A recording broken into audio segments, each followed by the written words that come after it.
নমস্কার বন্ধুরা, বাংলা গল্প পাঠের আসরে আপনাদের প্রত্যেককে জানাই আবারও স্বাগত। বন্ধুরা, আমি রিমা, আর আজ আমি আপনাদের জন্য নিয়ে এসেছি রবীন্দ্রনাথ ঠাকুরের লেখা ছোট গল্প অপরিচিতা। গল্পটি শুনতে কেমন লাগলো তা অবশ্যই কমেন্টে জানাবেন। ভালো লাগলে একটি লাইক আর বন্ধুদের সাথে শেয়ার করে দেবেন, আর অবশ্যই চ্যানেলটিকে সাবস্ক্রাইব করে রাখবেন, যাতে এরকম সুন্দর সুন্দর গল্প আমি আপনাদের আরো অনেক বেশি করে শোনাতে পারি। শুরু হচ্ছে আজকের গল্প, রবীন্দ্রনাথ ঠাকুরের লেখা অপরিচিতা। আজ আমার বয়স 27 মাত্র। এই জীবনটা না দৈর্ঘ্যের হিসেবে বড়, না গুণের হিসেবে, তবু ইহার একটু বিশেষ মূল্য আছে। ইহা সেই ফুলের মতো যাহার বুকের উপরে ভ্রমর আসিয়া বসিয়াছিল, এবং সেই পদক্ষেপের ইতিহাস তাহার জীবনের মাঝখানে ফলের মতো গুটি ধরিয়া উঠিয়াছে। সেই ইতিহাসটুকু আকারে ছোট, ইহাকে ছোট করিয়াই লিখিব। ছোটকে যাহারা সামান্য বলিয়া ভুল করেন না, তাহারা ইহার রস বুঝিবেন। কলেজে যতগুলো পরীক্ষা পাশ করিবার সব আমি চুকিয়াছি। ছেলেবেলায় আমার সুন্দর চেহারা লইয়া পণ্ডিত মশাই আমাকে শিমুল ফুল ও মাকাল ফলের সাথে তুলনা করিয়া বিদ্রুপ করিবার সুযোগ পাইয়াছিলেন। ইহাতে তখন বড় লজ্জা পাইতাম, কিন্তু বয়স হওয়া এই কথা আমি ভাবিয়াছি। যদি জন্মান্তর থাকে তবে আমার মুখে সুরূপ এবং পণ্ডিত মশাইদের মুখে বিদ্রুপ আবার যেন এমনি করিয়াই প্রকাশ পায়। আমার পিতা এককালে গরিব ছিলেন। ওকালতি করিয়া তিনি প্রচুর টাকা রোজগার করিয়াছেন, ভোগ করিবার সময় নিমেষ মাত্রও পান নাই। মৃত্যুতে তিনি যে হাঁপ ছাড়িলেন, সেই তার প্রথম অবকাশ। আমার তখন বয়স অল্প, মার হাতেই আমি মানুষ। মা গরিবের ঘরের মেয়ে, তাই আমরা যে ধনী এ কথা তিনি ভোলেন না, আমাকেও ভুলতে দেন না। শিশুকালে আমি কোলে কোলেই মানুষ বোধ করি, সেই জন্য শেষ পর্যন্ত আমার পুরোপুরি বয়সই হইল না। আজও আমাকে দেখিলে মনে হইবে আমি অন্নপূর্ণার কোলে গজাননের ছোট ভাইটি। আমার আসল অভিভাবক আমার মামা। তিনি আমার চেয়ে বড় জোর বছর 6 বড়, কিন্তু ফল্গু বালির মতো তিনি আমাদের সমস্ত সংসারটাকে নিজের অন্তরের মধ্যে শুষিয়া লইয়াছেন। তাহাকে না খুঁড়িয়া এখনকার এক গণ্ডুষও রস পাইবার জো নাই। এই কারণে কোনো কিছুর জন্যই আমাকে কোনো ভাবনা ভাবিতেও হয় না। কন্যার পিতা মাত্রই স্বীকার করিবেন আমি সৎপাত্র, তামাকটুকু পর্যন্ত খায় না। ভালো মানুষ হওয়ার কোনো ঝঞ্ঝাট নাই, তাই আমি নিতান্ত ভালো মানুষ। মাতার আদেশ মানিয়া চলিবার ক্ষমতা আমার আছে, বস্তুত না মানিবার ক্ষমতা আমার নাই। অন্তঃপুরে শাসনে চলিবার মতো করিয়াই আমি প্রস্তুত হইয়াছি। যদি কোনো কন্যা স্বয়ংবরা হন, তবে এই সুলক্ষণটি স্মরণ রাখিবেন। অনেক বড় ঘর হইতে আমার সম্বন্ধ আসিয়াছিল, কিন্তু মামা, যিনি পৃথিবীতে আমার ভাগ্য দেবতার প্রধান এজেন্ট, বিবাহ সম্বন্ধে তার একটা বিশেষ মত ছিল। ধনীর কন্যা তার পছন্দ নয়। আমাদের ঘরে যে মেয়ে আসিবে সে মাথা হেট করিয়া আসিবে, এই তিনি চান। অথচ টাকার প্রতি আসক্তি তার অস্থিমজ্জায় জড়িত। তিনি এমনই বেহাই চান যার টাকা নাই, অথচ যে টাকা দিতে কুসুর করিবে না, যাহাকে শোষণ করা চলিবে, অথচ বাড়িতে আসিলে গুড়গুড়ির পরিবর্তে হুকা তামাক দিলে যাহার নালিশ খাটিবে না। আমার বন্ধু হরিশ কানপুরে কাজ করে। সে ছুটিতে কলকাতায় আসিয়া আমার মন উতলা করে দিল। সে বলিল, ও হে, মেয়ে যদি বলো, একটা খাসা মেয়ে আছে। কিছুদিন পূর্বেই MA পাশ করিয়াছি। সামনে যতদূর পর্যন্ত দৃষ্টি চলে ছুটি ধুধু করিতেছে। পরীক্ষা নাই, উমেদারি নাই, চাকরি নাই, নিজের বিষয় দেখিবার চিন্তাও নাই, শিক্ষাও নাই, ইচ্ছাও নাই। থাকিবার মধ্যে ভেতরে আছেন মা এবং বাহিরে আছেন মামা। এই অবকাশের মরুভূমির মধ্যে আমার হৃদয় তখন বিশ্বব্যাপী নারী রূপের মরীচিকা দেখিতেছিল। আকাশে তাহার দৃষ্টি, বাতাসে তাহার নিঃশ্বাস, তরুমর্মের তাহার গোপন কথা। এমন সময় হরিশ আসিয়া বলিল, মেয়ে যদি বলো তবে। আমার শরীর মন বসন্ত বাতাসে বকুল বনের নবপল্লব রাশির মতো কাঁপিতে কাঁপিতে আলো ছায়া বুনিতে লাগিল। হরিশ মানুষটা ছিল রসিক, রস দিয়া বর্ণনা করিবার শক্তি তাহার ছিল, আর আমার মন ছিল তৃষ্ণার্ত। আমি হরিশকে বলিলাম, আমার মামার কাছে কথাটা পারিয়া দেখো। হরিশ আসর জমাইতে অদ্বিতীয়, তাই সর্বত্রই তাহার খাতির। মামাও তাহাকে পাইলে ছাড়িতে চান না। কথাটা তার বৈঠকে উঠিল। মেয়ের চেয়ে মেয়ের বাপের খবরটাই তাহার কাছে গুরুতর। বাপের অবস্থা তিনি যেমন চান তেমনি।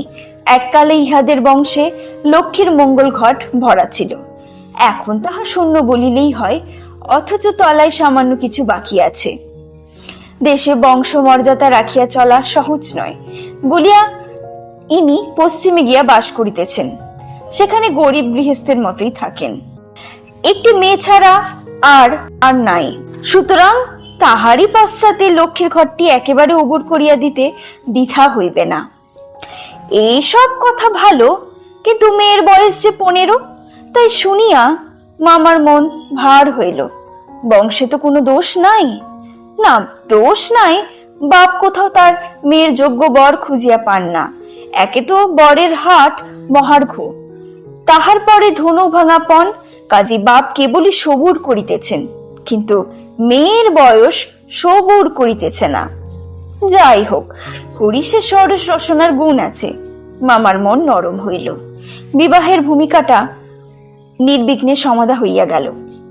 কলকাতার বাহিরে বাকি যে পৃথিবীটা আছে, সমস্তটাকেই মামা আন্দামান দ্বীপের অন্তর্ভুক্ত জানেন। জীবনে একবার বিশেষ কাজে তিনি কন্যাগড় পর্যন্ত গিয়েছিলেন।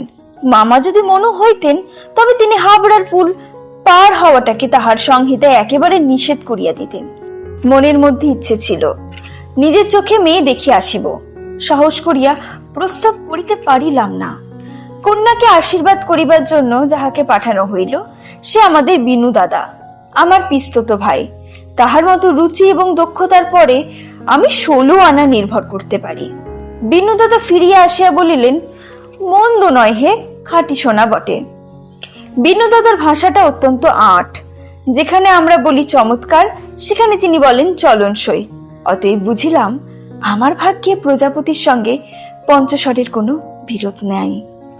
বলা বাহুল্য, বিবাহ উপলক্ষে কন্যা পক্ষকেই কলিকাতায় আসিতে হইল। কন্যার পিতা শম্ভুনাথ বাবু হরিশকে কত বিশ্বাস করেন তাহার প্রমাণ এই যে, বিবাহের 3 দিন পূর্বে তিনি আমাকে প্রথম চক্ষে দেখেন, আশীর্বাদ করিয়া যান। বয়স তার 40-এর কিছু এপারে বা ওপারে। চুল কাঁচা, গোফে পাক ধরিতে আরম্ভ করিতেছে মাত্র। সুপুরুষ বটে। ভিড়ের মধ্যে দেখিলে সকলের আগে তার ওপরে চোখ পড়িবার মতো চেহারা। আশা করি আমাকে দেখিয়া তিনি খুশি হইয়াছিলেন। বোঝা শক্ত, কেননা তিনি বড়ই চুপচাপ। যে দুটি একটি কথা বলেন, যেন তাহাতে পুরা জোর দিয়া বলেন না। মামার মুখ তখন অনর্গল ছুটিতেছিল। ধনে মানে আমাদের স্থান যে শহরের কারুর চেয়ে কম নয়, সেটিকেই তিনি নানা প্রসঙ্গে প্রচার করিতেছিলেন। শম্ভুনাথ বাবু এ কথাই একেবারে যোগই দিলেন না। কোনো ফাঁকে একটা হু বা হা কিছুই শোনা গেল না। আমি হইলে দমিয়া যাইতাম, কিন্তু মামাকে দমানো শক্ত। তিনি শম্ভুনাথ বাবুর চুপচাপ ভাব দেখিয়া ভাবিলেন, লোকটা নিতান্ত নির্জীব, একেবারে কোনো তেজ নাই। বেয়াই সম্প্রদায়ের আর যাই থাক, তেজ থাকাটা দোষের। অতএব মামা মনে মনে খুশি হইলেন। শম্ভুনাথ বাবু যখন উঠিলেন, তখন মামা সংক্ষেপের ওপর হইতেই তাকে বিদায় করিলেন। গাড়িতে তুলিয়া দিতে গেলেন না। পণ সম্বন্ধে দুই পক্ষে কথা স্থির হইয়া গিয়াছিল। মামা নিজেকে অসামান্য চতুর বলিয়াই অভিমান করিয়া থাকেন। কথাবার্তায় কোনো তিনি কিছু ফাঁক রাখেন নাই। টাকার অঙ্ক তো স্থির ছিলই, তারপরে গহনা কত ভরির এবং কত সোনা দরের হইবে, সেও একেবারে বাঁধাবাঁধি হইয়া গিয়াছিল। আমি নিজে এই সমস্ত কথার মধ্যে ছিলাম না, জানিতাম না দেনা পাওনা কি স্থির হইল। মনে জানিতাম এই স্থূল অংশটাও বিবাহের একটা প্রধান অংশ, এবং সে অংশের ভার যার ওপরে তিনি এক করাও ঠকিবেন না। বস্তুত আশ্চর্য পাকা লোক বলিয়া মামা আমাদের সমস্ত সংসারের প্রধান গর্বের সামগ্রী। যেখানে আমাদের কোনো সম্বন্ধ আছে সেখানে সর্বত্রই তিনি বুদ্ধির লড়াইয়ে জিতিবেন, এ একেবারে ধরা কথা। এজন্য আমাদের অভাব না থাকিলেও এবং অন্য পক্ষের অভাব কঠিন হইলেও জিতিব। আমাদের সংসারে এই জেদ, ইহাতে যে বাছুক আর যে মরুক, গায়ে হলুদ অসম্ভব রকম ধুম করিয়া গেল। বাহক এত গেল যে তাহার আদমশুমারি করিতে হইলে কেরানি রাখিতে হয়। ইহাদিগকে বিদায় করিতে অপর পক্ষকে যে নাকাল হইতে হইবে সেই কথা স্মরণ করিয়া মামার সঙ্গে মা একযোগে বিস্তর হাসিলেন। ব্যান্ড, বাঁশি, শখের কনসার্ট প্রভৃতি যেখানে যত প্রকার উচ্চ শব্দ আছে সমস্ত একসঙ্গে মিশাইয়া বর্বর কোলাহলের মত্ত হস্তি দ্বারা সঙ্গীত সরস্বতী পদ্মবন্দলিত বিদলিত করিয়া আমি তো বিবাহ বাড়িতে গিয়া উঠিলাম। আংটিতে, হাড়েতে, জড়ি, জাহরাতে আমার শরীর যেন গহনার দোকান নিলামে চড়িয়াছে বলিয়া বোধ হইল। ইহাদের ভাবি জামাইয়ের মূল্য কত সেটা যেন কত পরিমাণে সর্বাঙ্গে স্পষ্ট করিয়া লিখিয়া ভাবি শ্বশুরের সঙ্গে মোকাবেলা করিতে চলিয়াছিলাম। মামা বিবাহ বাড়িতে ঢুকিয়া খুশি হইলেন না। একে তো উঠানটাতে বরযাত্রীদের জায়গা সংকুলন হওয়াই শক্ত, তারপরে সমস্ত আয়োজন নিতান্ত মধ্যম রকমের। ইহার পরে শম্ভুনাথ বাবুর ব্যবহারটাও নেহাত ঠান্ডা, তার বিনয়টা অজস্র নয়, মুখে তো কথাই নাই, কোমরে চাদর বাঁধা, গলা ভাঙা, টাক পরা, মিশ কালো এবং বিপুল শরীর। তার একটি উকিল বন্ধু যদি নিয়ত হাত জোর করিয়া মাথা হেলাইয়া নম্রতার স্মৃত হাস্যে ও গদগদ বচনে কনসার্ট পার্টির করতালে বাজিয়া হইতে শুরু করিয়া বরকর্তাদের প্রত্যেককে বারবার প্রচুর রূপে অভিষিক্ত করিয়া না দিতেন না, তবে গোড়াইতে একটা এসপার ওসপার হইত। আমি সভায় বসিবার কিছুক্ষণ পরে মামা শম্ভুনাথ বাবুকে আমার পাশের ঘরে ডাকিয়া লইয়া গেলেন। কি কথা হইল জানি না। কিছুক্ষণ পরে শম্ভুনাথ বাবু আমাকে আসিয়া বলিলেন, বাবাজি, একবার এইদিকে আসিতে হচ্ছে। ব্যাপারখানা এই, সকলের না হোক কিন্তু কোনো কোনো মানুষের জীবনে একটা কিছু লক্ষ্য থাকে। মামার একমাত্র লক্ষ্য ছিল তিনি কোনো মতেই কারোর কাছে ঠকিবেন না। তার ভয় তার বেহাই তাকে গহনায় ফাঁকি দিতে পারেন। বিবাহ কার্য শেষ হইয়া গেলে সে ফাঁকির আর প্রতিকার চলিবে না। বাড়ি ভাড়া, সওগাত, লোক বিদায় প্রভৃতি সম্বন্ধে সব রকম টানাটানির পরিচয় পাওয়া গেছে। তাহাতে মামা ঠিক করিয়াছিলেন দেওয়া থোয়া সম্বন্ধে এই লোকটি শুধু মুখের কথার উপর ভর করিয়া চলা যাবে না। সেই জন্য বাড়ির সাকরাকে শুদ্ধ সঙ্গে আনিয়াছিলেন। পাশের ঘরে গিয়া দেখিলাম মামা এক তক্তপোষে এবং সাকরা তার দাড়িপালা, কোষ্ঠীপাতর প্রভৃতি লইয়া মজেই বসিয়া আছে। শম্ভুনাথ বাবু আমাকে বলিলেন, তোমার মামা বলিতেছেন বিবাহ কাজ শুরু হইবার আগে তিনি কনের সমস্ত গহনা যাচাই করিয়া দেখিবেন। ইহাতে তুমি কি বলো? আমি মাথা হেট করিয়া চুপ করিয়া রহিলাম।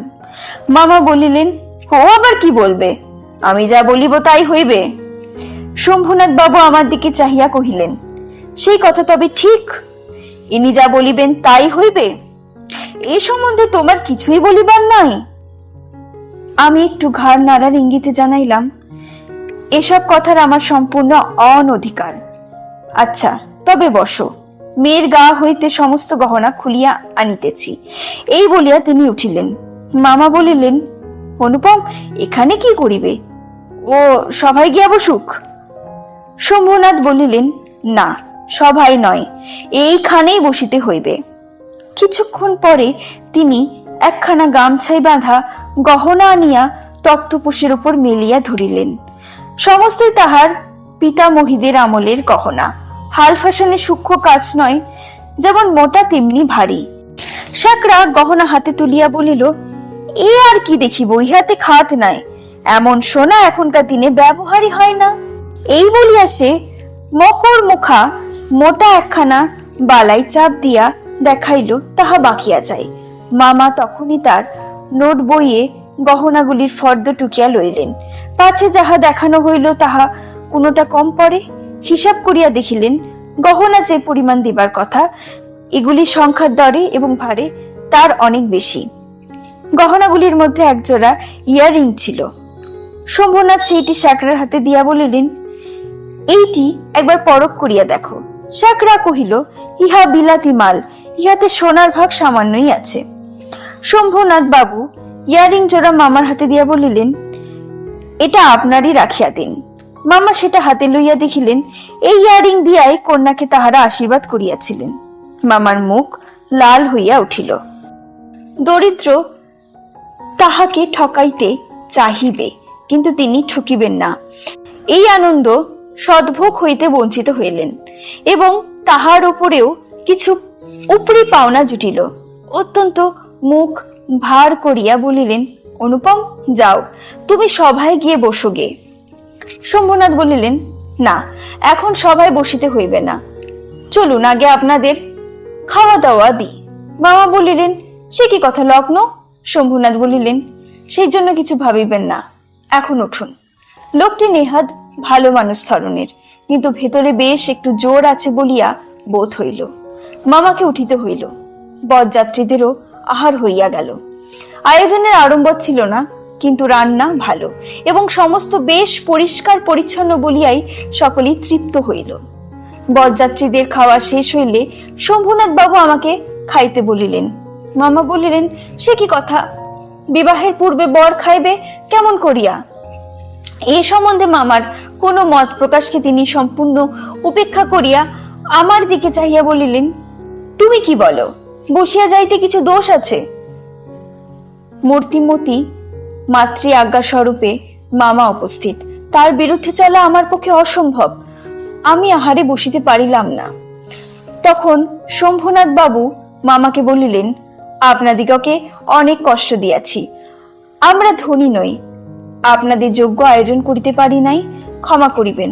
রাত্রি হইয়া গেছে, আর আপনাদের কষ্ট বাড়াইতে ইচ্ছা করি না। এখন তবে? মামা বলিলেন, তা সবাই চলুন, আমরা তো প্রস্তুত আছি। শম্ভুনাথ বলিলেন, তবে আপনাদের গাড়ি বলিয়া দি। মামা আশ্চর্য হইয়া বলিলেন, ঠাট্টা করিতেছেন নাকি? শম্ভুনাথ কহিলেন, ঠাট্টা তো আপনি করিয়া সারিয়াছেন, ঠাট্টার সম্পর্কটাকে স্থায়ী করিবার ইচ্ছে আমার নাই। মামা দুই চোখ এত বড় করিয়া মেলিয়া অবাক হইয়া রহিলেন। শম্ভুনাথ কহিলেন, আমার কন্যার গহনা আমি চুরি করিব এ কথা যারা মনে করে, তাহাদিকে হাতে আমি কন্যা দিতে পারি না। আমাকে একটি কথা বলাও যদি আবশ্যক বোধ করিলেন না, কারণ প্রমাণ হইয়া গেছে আমি কেহই নই। তারপরে যা হইল সে আমি বলিতে ইচ্ছা করি না। ঝাড় লণ্ঠন ভাঙিয়া চুরিয়া জিনিসপত্র লণ্ঠভণ্ড করিয়া বরযাত্রীর দল দক্ষযজ্ঞের পালা সারিয়া বাহির হইয়া গেল। বাড়ি ফিরিবার সময় ব্যান্ড, রসন চৌকি ও কনসার্ট একসঙ্গে বাজিল না এবং অভ্রের ঝাড়গুলো আকাশে তারার উপর আপনাদের কর্তব্যের বরাত দিয়া কোথায় যে মহানির্বাণ লাভ করিল সন্ধান পাওয়া গেল না। বাড়ির সকলে তো রাগিয়া আগুন। কন্যার পিতার এত গুমর, কলি যে 4 পোয়া হইয়া আসিল। সকলে বলিল, দেখি মেয়ের বিয়ে দেন কেমন করিয়া। কিন্তু মেয়ের বিয়ে হইবে না এই ভয় যার মনে নাই, তার শাস্তির উপায় কি? সমস্ত বাংলাদেশের মধ্যে আমি একমাত্র পুরুষ যাকে কন্যার বাপ বিবাহের আসর হইতে নিজে ফিরিয়া দিয়াছে। এত বড় সৎপাত্রের কপালে এত বড় কলঙ্কের দাগ কোন নষ্ট গ্রহের এত আলো জ্বালাইয়া বাজনা বাজাইয়া সমারোহ করিয়া আঁকিয়া দিল। বরযাত্ররা এই বলিয়া কপাল চাপড়াইতে লাগিল যে বিবাহ হইল না, অথচ আমাদের ফাঁকি দিয়া খাওয়াইয়া দিল। পাক যন্ত্রটাকে সমস্ত অন্নশুদ্ধ যেখানে টান মারিয়া ফিলিয়া দেয়া আসিতে পারিলে তবে আফসোস মিটিত। বিবাহের চুক্তিভঙ্গ ও মানহানির দাবিতে নালিশ করিব বলিয়া মামা অত্যন্ত গোল করিয়া বেড়াইতে লাগিল। হিতৈষী বুঝাইয়া দিল, তাহা হইলে তামাশা যেটুকু বাকি আছে তাহা পুরা হইবে। বলা বাহুল্য, আমিও খুব রাগিয়াছিলাম। কোন গতিকে শম্ভুনাথ বিষম জব্দ হইয়া আমাদের পায়ে ধরিয়া আসিয়া পড়েন। গোপের রেখায় তা দিতে দিতে সেইটিই কেবল কামনা করিতে লাগিলাম। কিন্তু এই আক্রোশের কালো রঙের স্রোতের পাশাপাশি আর একটা স্রোত বহিতেছিল, সেটার রং একেবারে কালো নয়। সমস্ত মন যে সেই অপরিচিতার পানি ছুটিয়া গিয়াছিল, এখনো যে তাহাকে কিছুতেই টানিয়া ফেরাইতে পারি না। দেওয়ালটুকুর আড়ালে রইয়া গেল গো। কপালে তার চন্দন আঁকা, গায়ে তার লাল শাড়ি, মুখে তার লজ্জার রক্তিমা, হৃদয়ের ভেতরে যে কি তা কেমন করিয়া বলিব। আমার কল্পলোকের কল্পলতাটি বসন্তের সমস্ত ফুলের ভার আমাকে নিবেদন করিয়া দেবার জন্য নত হইয়া পড়িয়াছিল। হাওয়ায় আসে গন্ধ পাই, পাতার শব্দ শুনি, কেবল আর একটি মাত্র পা ফেলার অপেক্ষা। এমন সময়ে সেই এক পদক্ষেপের দূরত্বটুকু এক মুহূর্তে অসীম হইয়া উঠিল। এতদিন যে প্রতি সন্ধ্যায় আমি বিনু দাদার বাড়িতে গিয়া তাহাকে অস্থির করিয়া তুলিয়াছিলাম, বিনু দাদার বর্ণনার ভাষা অত্যন্ত সংকীর্ণ বলিয়াই তার প্রত্যেক কথাটি স্ফুলিঙ্গের মতো আমার মনের মাঝখানে আগুন জ্বালিয়া দিয়াছিল। বুঝিয়াছিলাম মেয়েটির রূপ বড় আশ্চর্য, কিন্তু না দেখিলাম তাহাকে চোখে, না দেখিলাম তার ছবি, সমস্তই অস্পষ্ট হইয়া রহিল। বাহিরে তো সে ধরা দিলেই না, তাকে মনেও আনিতে পারিলাম না। এই জন্য মন সেদিনকার সেই বিবাহ সভার দেওয়ালটার বাইরে ভূতের মতো দীর্ঘ নিঃশ্বাস ফেলিয়া বেড়াইতে লাগিল। হরিশের কাছে শুনিয়াছি মেয়েটিকে আমার ফটোগ্রাফ দেখানো হয়েছিল, পছন্দ করিয়াছে বই কি, না করিবার তো কোনো কারণ নাই। আমার মন বলে সে ছবি তার কোনো একটি বাস্কের মধ্যে লুকোনো আছে। একলা ঘরে দরজা বন্ধ করিয়া একদিন নিরালা দুপুরবেলা সে কি সেটি খুলিয়া দেখে না? যখন ঝুঁকিয়া পড়িয়া দেখে, তখন ছবিটির ওপরে কি তার মুখের দুই ধারা দিয়া এলো চুল আসিয়া পড়ে না? হঠাৎ বাইরে কারোর পায়ের শব্দ পাইলে সে কি তাড়াতাড়ি তার সুগন্ধ আঁচলের মধ্যে ছবিটিকে লুকাইয়া ফেলে না? দিন যায়, একটা বৎসর গেল। মামা তো লজ্জায় বিবাহ সম্বন্ধের কথা তুলিতেই পারেন না। মার ইচ্ছে ছিল আমার অপমানের কথা যখন সমাজের লোকে ভুলিয়া যাইবে, তখন বিবাহের চেষ্টা দেখিবেন। এদিকে আমি শুনিলাম সে মেয়ের নাকি ভালো পাত্র জুটিয়াছিল, কিন্তু সে পণ করিয়াছে, বিবাহ করিবে না। শুনিয়া আমার মন পুলকের আবেশে ভরিয়া গেল। আমি কল্পনায় দেখিতে লাগলাম সে ভালো করিয়া খায় না, সন্ধ্যা হইয়া আসে, সে চুল বাঁধিতে ভুলিয়া যায়, তার বাপ তার মুখের পানে চান আর ভাবেন আমার মেয়ে দিনে দিনে এমন হইয়া যাইতেছে কেন? হঠাৎ কোনোদিন তার ঘরে আসিয়া দেখেন মেয়ের দুই চক্ষু জলে ভরা। জিজ্ঞাসা করেন, মা তোর কি হইয়াছে বল আমাকে। মেয়ে তাড়াতাড়ি চোখের জল মুছিয়া বলে, কই কিছু হয়নি তো বাবা। বাপের এক মেয়ে যে বড় আদরের মেয়ে, যখন অনাবৃষ্টির দিনে ফুলের কুড়িটির মতো মেয়ে একেবারে বিমর্ষ হইয়া পড়িয়াছে, তখন বাপের প্রাণে আর সইল না। তখন অভিমানে ভাসাইয়া দিয়া তিনি ছুটিয়া আসিলেন আমাদের দ্বারে। তারপরে মনের মধ্যে সেই যে রঙের কালো ধারাটি বহিতেছিল, সে যেন কালসাপের মতো রূপ ধরিয়া ফোঁস করিয়া উঠিল। সে বলিল, বেশ তো, আর একবার বিবাহের আসর সাজানো হোক, আলো জ্বলুক, দেশ বিদেশের লোকের নিমন্ত্রণ হোক, তারপরে তুমি বরের টোপর পায়ে দলিয়া দলবল লইয়া সভা ছাড়িয়া চলিয়া এসো। কিন্তু যে ধারাটি চোখের জলের মতো শুভ্র, সে রাজহংসের মতো রূপ ধরিয়া বলিল, যেমন করিয়া আমি একদিন দময়ন্তীর পুষ্পবনে গিয়েছিলাম, তেমনি করিয়া আমাকে আরেকবার উড়িয়া যাইতে দাও। আমি বিরোহিনীর কানে কানে একবার সুখের খবরটা দিয়ে আসি গে। তারপরে দুঃখের রাত পোহাইল, নববর্ষের জল পড়িল, ম্লান ফুলটি মুখ তুলিল। এবারে সেই দেওয়ালের বাহিরে রইল না সমস্ত পৃথিবী আর সবাই, আর ভেতরে প্রবেশ করিল একটি মাত্র মানুষ। তারপরে আমার কথাটি ফুরালো, কিন্তু কথা এমন ফুরাই না। যেখানে আসিয়া তার অফুরান হইয়াছে, সেখানকার বিবরণ একটুখানি বলিয়া আমার এই লেখা শেষ করিয়া দিই। মাকে লইয়া তীর্থে চলিয়াছিলাম। আমার উপরেই ভার ছিল, কারণ মামা এবারেও হাবড়ার পুল পার হন নাই।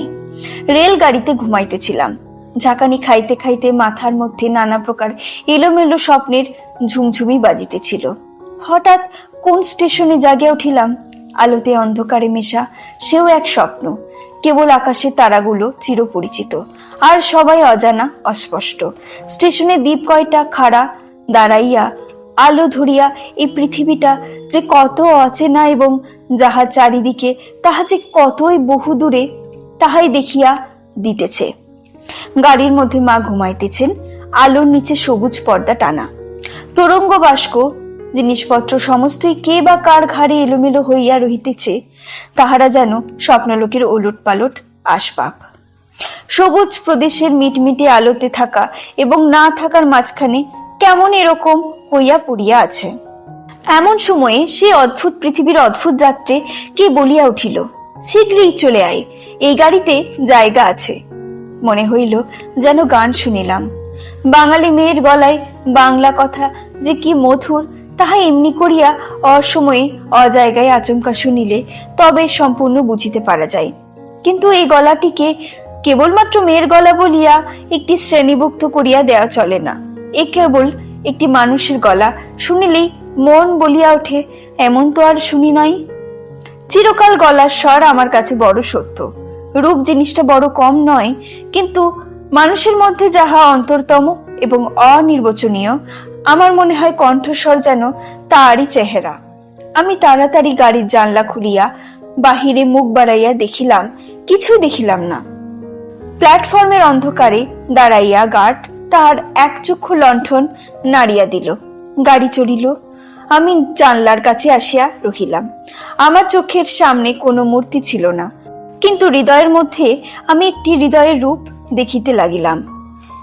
এ যেন তারাময় রাত্রের মতো আবৃত করিয়া ধরে, কিন্তু তাহাকে ধরিতে পারা যায় না।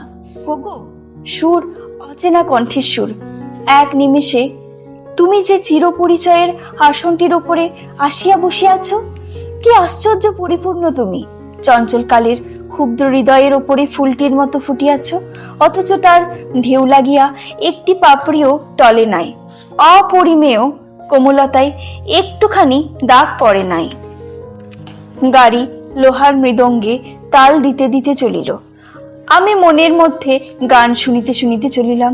তাহার একটি মাত্র ধুইয়া গাড়িতে জায়গা আছে। আছে কি জায়গা? কি জায়গা যে পাওয়া যায় না, কেউ যে কাউকেও চেনে না, অথচ সেই না চেনাটুকু, সে কুয়াশা মাত্র, সে যে মায়া, সেটা ছিন্ন হইলেই যে চেনার আর অন্ত নাই। ওগো সুধাময়ী সুর, সেই হৃদয়ের অপরূপ তুমি, সে কি আমার চিরকালে চেনা নয়? জায়গা আছে, শীঘ্রই আসিতে ডাকিয়াছ। শীঘ্রই আসিয়াছি, এক নিমিষেও দেরি করি নাই। রাত্রে ভালো করিয়া ঘুম হইল না। প্রায় প্রতি স্টেশনে একবার করিয়া মুখ বাড়াইয়া দেখিলাম। ভয় হইতে লাগিল, যাহাকে দেখা হইল না সে পাছে রাত্রে নামিয়া যায়। পরদিন সকালে একটা বড় স্টেশনে গাড়ি বদল করিতে হইবে। আমাদের ফার্স্ট ক্লাসে টিকিট। মনে আশা ছিল ভিড় হইবে না।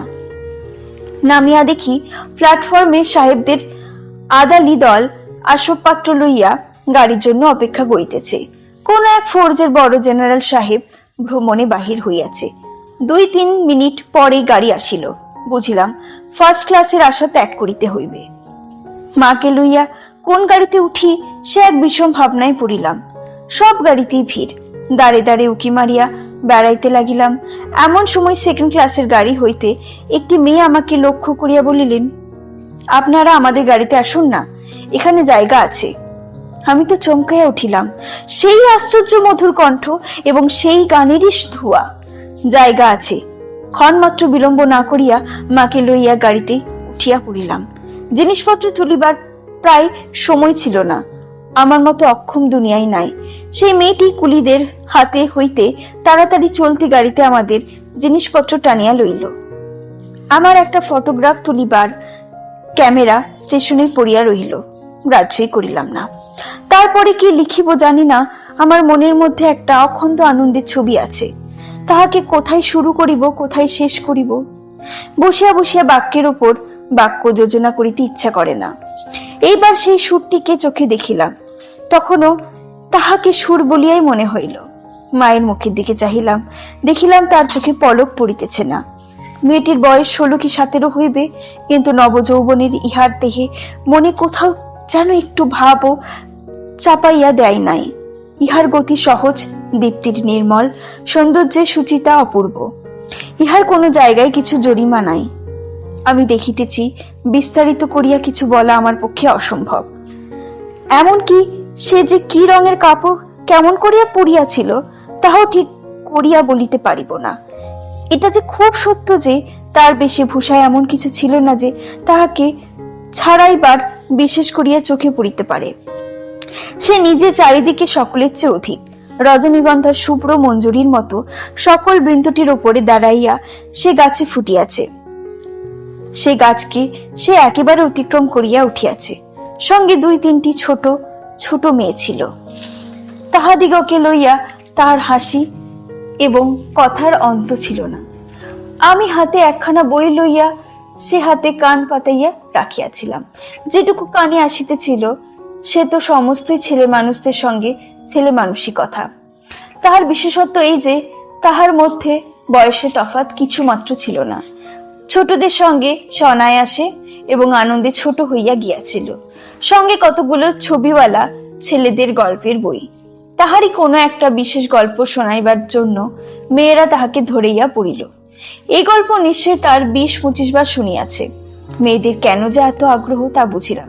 সেই সুধাকণ্ঠের সোনার কাঠিতে সরল কথা যে সোনা হইয়া ওঠে। মেয়েটি সমস্ত শরীর মন যে একেবারে প্রাণে ভরা, তার সমস্ত চলার বলায় পরশে প্রাণ ঠিকরাইয়া ওঠে। তাই মেয়েরা যখন তার মুখে গল্প শোনে তখন গল্প নয়, তাহাকেই শোনে। তাহাদের হৃদয়ের উপর প্রাণের ঝর্ণা ঝরিয়া পড়ে। তার সে উদ্ভাসিত প্রাণ আমার সেদিনকার সমস্ত সূর্য কিরণকে সজীব করিয়া তুলিল। আমার মনে হইল আমাকে যে প্রকৃতি তার আকাশ দিয়া বেষ্টন করিয়াছে সে ওই তরুণীরই অক্লান্ত অপ্লান প্রাণের বিশ্বব্যাপী বিস্তার। পরে স্টেশনে পৌঁছাইয়াছি। খাবারওয়ালাকে ডাকিয়া সে খুব খানিকটা চানা মুঠ কিনিয়া লইল এবং মেয়েদের সঙ্গে মিলিয়া নিতান্ত ছেলে মানুষের মতো করিয়া কলহাস্য করিতে করিতে অসংকোচে খাইতে লাগিল। আমার প্রকৃতি যে জাল দিয়া বেড়া, আমি কেন এত সহজে হাসি মুখে মেয়েটির কাছে এই চানা এক মুঠো চাহিয়া লইতে পারিলাম না? হাত বাড়াইয়া দিয়া কেন আমার লোভ স্বীকার করিতে পারলাম না? মা ভালো লাগা এবং মন্দ লাগার মধ্যে দোমনা হইয়াছিলেন। গাড়িতে আমি পুরুষ মানুষ, তবু ইহার কিছুমাত্র সংকোচ নাই। বিশেষত এমন লোভীর মতো খাইতেছে সেটা ঠিক তার পছন্দ হইতেছিল না। অথচ ইহাকে বেহাইয়া বলিলাও তার ভ্রম হয় নাই। তার মনে হইল এই মেয়ের বয়স হইয়াছে কিন্তু শিক্ষা হয় না। মা হঠাৎ কারোর সঙ্গে আলাপ করিতে পারেন না। মানুষদের সঙ্গে দূরে দূরে থাকাই তার অভ্যাস। এই মেয়েটির পরিচয় লইতে তার খুব ইচ্ছা, কিন্তু স্বাভাবিক বাধা কাটাইয়া উঠিতে পারিতেছিলেন না।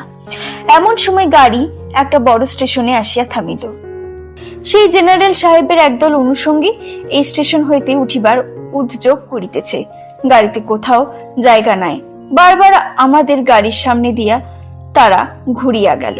মা তো ভয়ে আড়ষ্ট, আমিও মনের মধ্যে শান্তি পাইতেছিলাম না। গাড়ি ছাড়িবার অল্পকাল পূর্বে একজন দেশের রেলওয়ে কর্মচারী নাম লেখা 2খানা টিকিট গাড়ির 2 বেঞ্চের শিওরের কাছে লটকাইয়া দিয়া আমাকে বলিল, এই গাড়ির এই 2 বেঞ্চে আগে হইতে 2 সাহেব রিজার্ভ করিয়াছেন, আপনাদিগকে অন্য গাড়িতে যাইতে হইবে। আমি তো তাড়াতাড়ি ব্যস্ত হইয়া দাঁড়াইয়া উঠিলাম। মেয়েটি হিন্দিতে বলিল, না, আমরা গাড়ি ছাড়িব না। সে লোকটি রোগ করিয়া বলিল, না ছাড়িয়াও পাই নাই। কিন্তু মেয়েটির চলিষ্ণুতায় কোনো লক্ষণ না দেখিয়া সে নামিয়া গিয়া ইংরেজ স্টেশনে মাস্টারকে ডাকিয়া আনিল। সেই আসিয়া আমাকে বলিল, আমি দুঃখিত।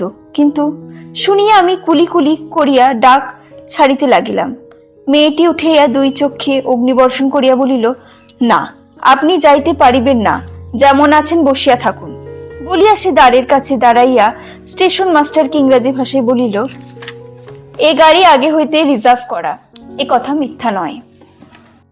বলিয়া নাম লেখা টিকিটটি খুলিয়া প্ল্যাটফর্মে ছুড়িয়া ফেলিয়া দিল। ইতিমধ্যে আদারলি সমেত ইউনিফর্ম পরা সাহেব দ্বারের কাছে আসিয়া দাঁড়িয়েছে। গাড়িতে সে তার আসবাব উঠাইবার জন্য আদারলিকে প্রথম ইশারা করিতেছিল।